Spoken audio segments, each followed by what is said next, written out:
আসসালামু আলাইকুম, স্বাগত সবাইকে আমার আজকের পর্বটি দেখার জন্য। আজকে আমি আপনাদের সাথে একটা ভিন্ন ধরনের ইলিশ রেসিপি শেয়ার করব। কতভাবে না আমরা ইলিশ রান্না করে থাকি, সর্ষে ইলিশ, ভাপে ইলিশ, বাতুরি ইলিশ। যেভাবে রান্না করেন না কেন স্বাদের দিক দিয়ে কিন্তু কোনোটারই কমতি নেই। আজকে করে দেখাবো পোস্ত ইলিশ, সেই সাথে বেগুন তো থাকছেই। রান্না করা খুবই সহজ আর এটা খেতে কিন্তু অসম্ভব মজাদার। যে কেউ এই রেসিপিতে মজাদার একটা পোস্ত ইলিশ রান্না করতে পারবেন।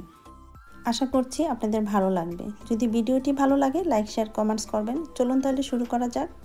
পোস্ত ইলিশ রান্না করার জন্য আমি এখানে নিয়েছি 6 টুকরো বড় সাইজের ইলিশ মাছ। আর মাছগুলোকে আমি আগে থেকে কেটে দিয়ে পরিষ্কার করে পানি ঝরিয়ে নিয়েছি। আরও নিয়েছি 2টি বেগুন।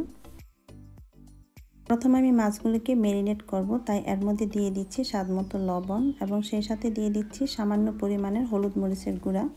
আপনারা চাইলে মরিচের গুঁড়াটা বাদ দিতে পারেন, তবে হলুদ মরিচ দিয়ে ইলিশ মাছ বা যে কোনো মাছ কিছুক্ষণ মেখে রাখলে মাছের আষ্টে গন্ধটা থাকে না।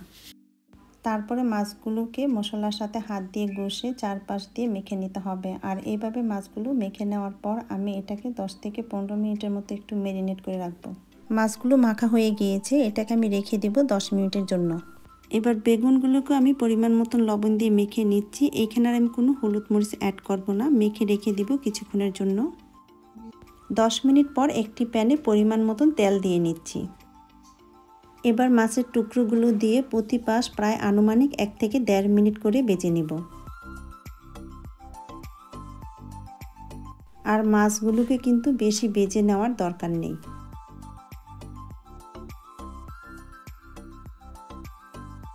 ভাজা হয়ে গেলে একটি পাত্রে মাছের টুকরোগুলো তুলে নিচ্ছি। বাকি মাছের টুকরোগুলোকে আমি একইভাবে ভেজে নিচ্ছি। সবগুলো মাছের টুকরো আমি ভেজে তুলে নিয়েছি, এখন একটি সাইডে রেখে দিচ্ছি। মাছ ভাজার তেলে দিয়ে দিচ্ছি লবণ দিয়ে মেখে রাখা বেগুনগুলো। এবার বেগুনগুলোকে হালকা একটু ভেজে নিব। যখন মাছের তেলে বেগুন ভাজবেন, বেগুন মাখার সময় অতিরিক্ত হলুদ মরিচ দিয়ে মাখার প্রয়োজন নেই। মাছের তেলের ভাজার কারণে কিন্তু হলুদের কালারটা চলে আসবে।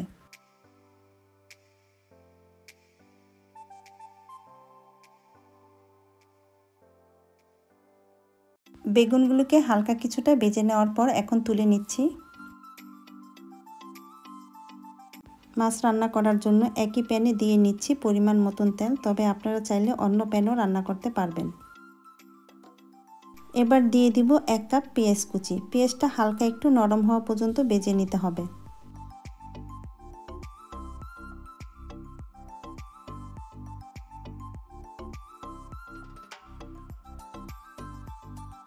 পেঁয়াজটা হালকা কিছুটা ভেজে নেওয়ার পর এখন এর মধ্যে দিয়ে দিচ্ছি 1 চা চামচ আদা বাটা, 1.5 চা চামচ রসুন বাটা, 1/2 চা চামচ জিরা বাটা, 2 চা চামচ মরিচের গুঁড়ো, 1.5 চা চামচ হলুদ গুঁড়ো, 1/2 চা চামচ কারি পাউডার। এটা অপশনাল, আপনারা চাইলে বাদ করতে পারেন। আরও দিয়ে দিচ্ছি এখানে স্বাদ মতো কিছুটা লবণ। এবারে সবগুলো মশলা একসাথে একটু কষিয়ে নিব। লবণের পরিমাণটা আমাদের এখানে বুঝিয়ে দিতে হবে। মাছ এবং বেগুন মাখার সময় কিন্তু আমরা লবণ ইউজ করেছি। মশলাটা একটু কষিয়ে নেওয়ার পর এখন এর মধ্যে দিয়ে দিচ্ছি 2 চা চামচ সরিষা বাটা। এখানে আমি কালো সরিষাটা ইউজ করছি, তবে আপনারা যে কোনো সরিষা বাটা এখানে ইউজ করতে পারবেন। এবার সরিষা বাটাটাকেও মশলার সাথে একটু কষিয়ে নেব। আর মশলাটা যাতে পুড়ে না যায় সেই জন্য এখানে আমি সামান্য পরিমাণের পানি দিয়ে নিব। এতে করে মশলাটা পুড়ে যাওয়ার আর কোনো ভয় থাকবে না। এবার ভালোভাবে মশলাটা কষিয়ে নিব তেলটাও উঠে আসা পর্যন্ত। চুলার আঁচটা কিন্তু বরাবর মিডিয়াম লোতেই আছে।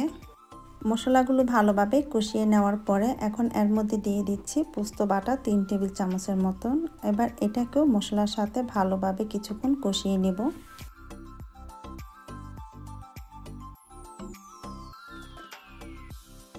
পোস্তটাকে মশলার সাথে কিছুক্ষণ কষিয়ে নেওয়ার পর যখন তেলটা এভাবে উপরে উঠে আসবে, এই পর্যায়ে অ্যাড করে দিতে হবে পরিমাণ মতন পানি। পানি দেওয়ার পর সব কিছু একসঙ্গে একটু মিশিয়ে নিচ্ছি। পানিটা যখন বলক চলে আসবে এখন এর মধ্যে দিয়ে দিচ্ছি কয়েকটি কাঁচামরিচ। আর এই কাঁচামরিচটা কিন্তু কোনো জাল ছড়াবে না, সুন্দর একটা ফ্লেভার অ্যাড হবে। এবার ঢাকনা দিয়ে ডেকে চুলার আঁচটা মিডিয়াম লোতে রেখে 3 থেকে 4 মিনিট এইভাবেই কষিয়ে নিব। প্রায় 4 মিনিট পর আমি ঢাকনাটা খুলে নিলাম। সুন্দর একটা ফ্লেভার আসছে। এখন এর মধ্যে দিয়ে দিচ্ছি ভেজে রাখা মাছগুলো। ইলিশ মাছ খুবই নরম, তাই নাড়ানাড়ির এত দরকার নেই, মশলাতে ডুবিয়ে দিলে চলবে। এখন মাছের উপর দিয়ে দিচ্ছি ভেজে রাখা বেগুনগুলো।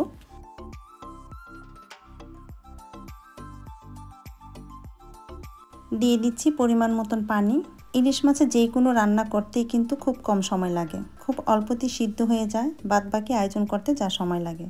ঢাকনা দিয়ে ঢেকে চুলার আঁচটা মাঝারিতে করে আবারও রান্না করে নেব বেগুন এবং মাছ সিদ্ধ হয়ে আসা পর্যন্ত। 5 থেকে 6 মিনিট পর আমি ঢাকনাটা খুলে নিচ্ছি। মাছ এবং বেগুন সিদ্ধ হয়ে গিয়েছে, আমাদের রান্না প্রায় শেষ। চুলার আঁচটা লোতে করে আবারও ঢেকে দিচ্ছি 2 মিনিটের জন্য।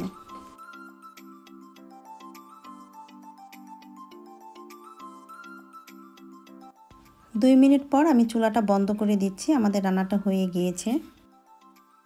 এবার আমি এটাকে চুলা থেকে নামিয়ে পরিবেশন করে আপনাদেরকে দেখাচ্ছি এটা দেখতে কেমন হয়েছে। এই তো তৈরি হয়ে গেল আমার পোস্ত বাটা দিয়ে ইলিশ বেগুনের দারুণ মজাদার এক খাবার। একদম সহজ রেসিপিতে, এই রেসিপিতে যে কেউ রান্না করতে পারবে। এত সহজভাবে তৈরি করা হলো, এটা খেতে কিন্তু দারুণ মজার হয়ে থাকে। আশা করছি আপনাদের কাছে আমার আজকের এই রেসিপিটা ভালো লেগেছে। ভালো লাগলে অবশ্যই চ্যানেলটি সাবস্ক্রাইব করে পাশেই থাকবেন। আজকের মতো এখানেই বিদায় নিচ্ছি। সবাইকে অনেক ধন্যবাদ। আল্লাহ হাফেজ।